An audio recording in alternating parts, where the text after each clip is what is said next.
বীর বিক্রম বিশ্ববিদ্যালয়ের জন্য অত্যন্ত আনন্দের এবং গর্বের। অতি সম্প্রতি রাজ্য মন্ত্রিসভায় অন্তর্ভুক্ত হয়েছেন নলছড়ের বিধায়ক কিশোর বর্মন। উচ্চশিক্ষা দপ্তরের মন্ত্রী হিসেবে শপথ গ্রহণ করেছেন কিশোর বর্মন।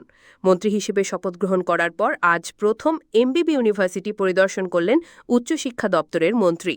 এই পরিদর্শনকালে দপ্তরের বিভিন্ন স্তরের আধিকারিকদের সাথে নিয়ে বিশ্ববিদ্যালয়ের পরিচালক যারা রয়েছেন তাদের সাথে কথা বলার পাশাপাশি ছাত্রছাত্রীদের সাথে বিভিন্ন বিষয়ে খোলামেলা কথা বলেন মন্ত্রী কিশোর বর্মন।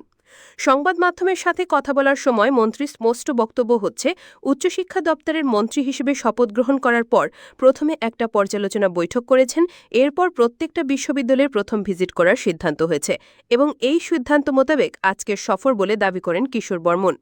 এই সফর মূলত সরকারি বিশ্ববিদ্যালয়গুলোর মধ্যে কি সুযোগ সুবিধা রয়েছে, পরিকাঠামোগত অবস্থান কি ইত্যাদি বিষয়গুলো সম্পর্কে অবগত হওয়া এবং আর কি দরকার, কি সমস্যা রয়েছে এই বিষয়গুলো জানার চেষ্টা বলে